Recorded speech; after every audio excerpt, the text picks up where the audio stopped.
ஜெயராம் தான் இந்த கேரக்டரில் நடிக்கிறாருன்னொன்னே எனக்கு ரொம்ப ரொம்ப ஹாப்பி ஆகிட்டேன். ஏன்னா 20 வருஷத்துக்கு மேலே ஆச்சு இல்லை நம்ம படம் பண்ணி, 20 இயர்ஸுக்கு மேலே ஆச்சு. நாங்கள் கிட்டத்தட்ட ஒரு 25-26 படத்துக்கு மேலே பண்ணியிருப்போம் பேரா.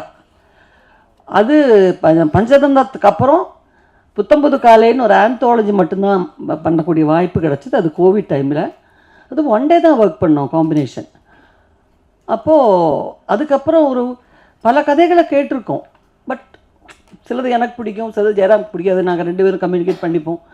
ஜெயராம் இந்த கதை வந்து சொன்னாங்க, நீங்கள் பண்ணுறீங்களா?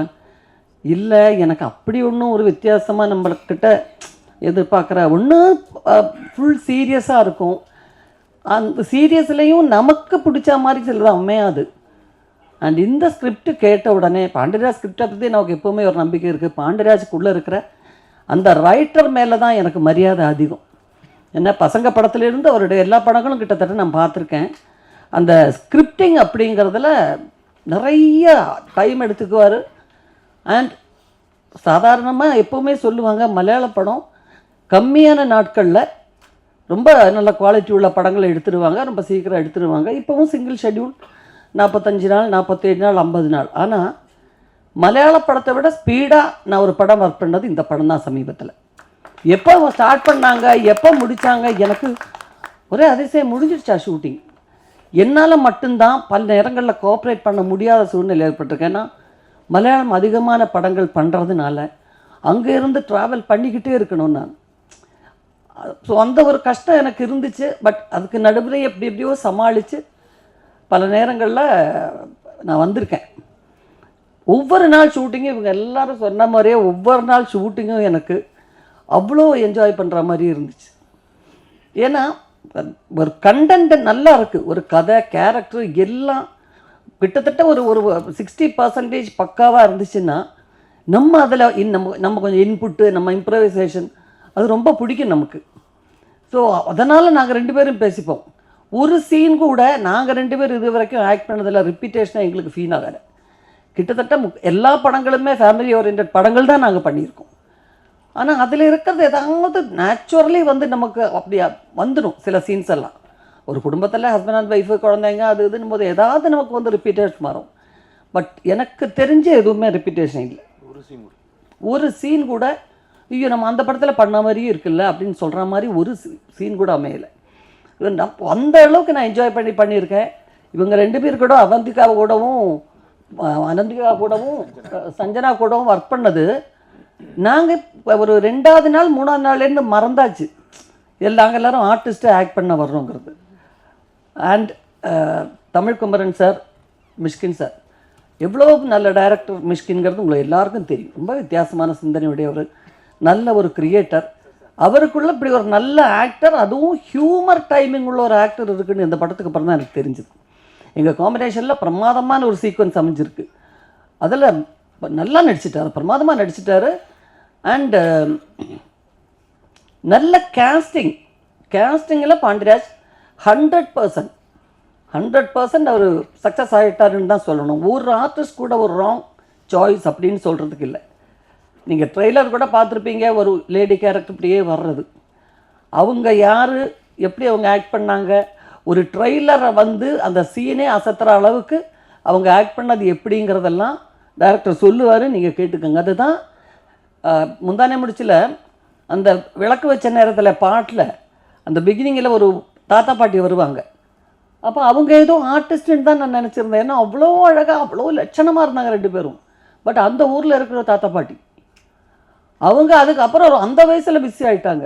எந்த இடத்துல காது குத்துறதுனாலும், கல்யாணம்னாலும், ஒரு வயசுக்கு வந்த சடங்கு நடத்தணுன்னாலும் இவங்கள லட்சணமாக கூப்பிட ஆரம்பித்து அவங்க சாகிற வரைக்கும் பிஸியாக இருந்து இறந்தாங்க. சினிமாவினுடைய மேஜிக் அதுதான். அதில் யார் எப்போ அறிமுகமாகணும், எப்படி வரணும், அவங்க எந்த நிலைமைக்கு வருவாங்கன்றதெல்லாம் சொல்லவே முடியாது. நான் இங்கே வந்திருந்த காயத்ரியை, நான் சாண்டி மாஸ்டருடைய அம்மாவை ஆக்ட் பண்ணுறேன் காயத்ரி. அவங்கள நான் ஜேபேபி படத்தில் நம்ம எல்லோரும் தான் இருந்தோம். இதே மாதிரி ஜேபேபியோட ப்ரெஸ் மீட் இருந்துச்சு. அதில் அந்த மென்டல் ஹாஸ்பிட்டலில் ஒரு சின்ன கேரக்டர் பண்ணாங்க. அந்த கேரக்டர் பண்ணும்போதே நான் நினச்சேன் இவங்க வந்து ரொம்ப நல்ல லெவலுக்கு வந்துடுவாங்க. அவ்வளோ டெடிக்கேஷன் இருந்துச்சு.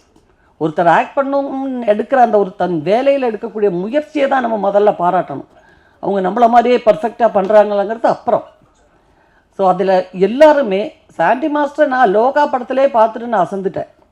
என் பொண்ணு அவரோட பெரிய ஃபேன். அவள் தான் எனக்கு படம் போட்டு காமிச்சம்மா, சினிமாவில் வந்து டான்ஸ் மாஸ்டராக ஒர்க் பண்ணுறாருலம்மா, அவர் ஆக்ட் பண்ணியிருக்காரு, அவர் தான் வில்லன். நான் சொன்னேன், ஏற்கனவே சாண்டிக்கும் எனக்கும் காம்பினேஷனில் ஒரு பிரமாதமான ஒரு கதை வந்துச்சு. அன்றைக்கி படம் பண்ண முடியல. அது நல்ல ஒரு கதையாக கூட இருந்துச்சு.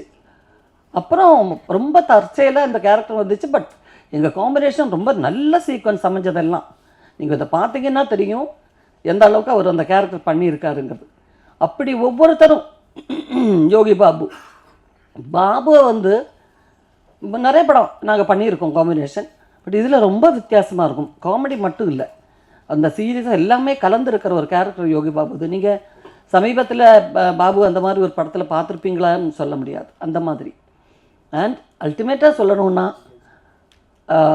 தமிழ்குமரன் சார் இது வரைக்கும் என்கிட்ட ஒரு வார்த்தை விட நானாக கேட்பேன், தமிழ் எப்படி போயிட்டுருக்கு, ஷூட்டிங்கெல்லாம் நல்லா போயிட்டுருக்கான். நான் அதிலெல்லாம் எதுலேயுமே தலையிடுறதில்லை மேம்.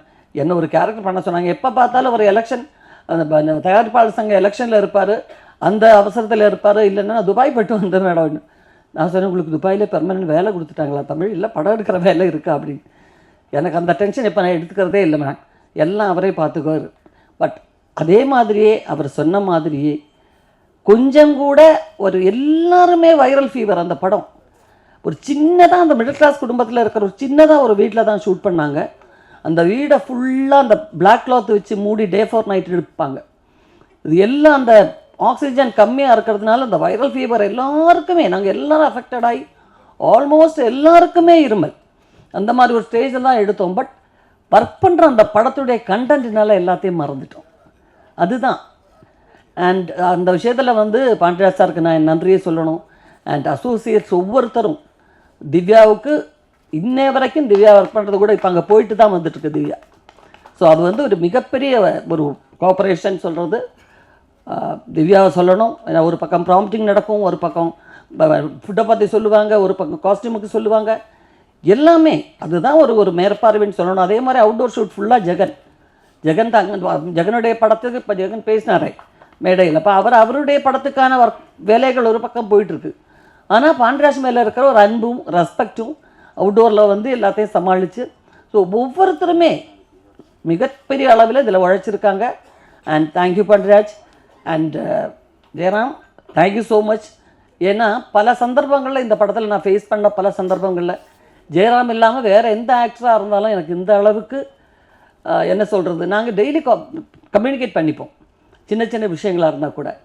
ஸோ ரொம்ப நாளைக்கு அப்புறம் எங்கள் காம்பினேஷனில் எங்களுக்கு நாங்கள் என்ஜாய் பண்ண படங்கிற முறையில் ஒரு பெரிய எதிர்பார்ப்பு இருக்குது. கண்டிப்பாக உங்கள் எல்லாருக்கும் பிடிச்ச ஒரு படமாக இருக்குன்னு தான் நான் நம்புகிறேன். நம்ம நடிக்கிற எல்லா படமும் நல்லா வரணும்னு வேண்டிக்கிட்டு தான் வந்து நடிக்கிறோம்.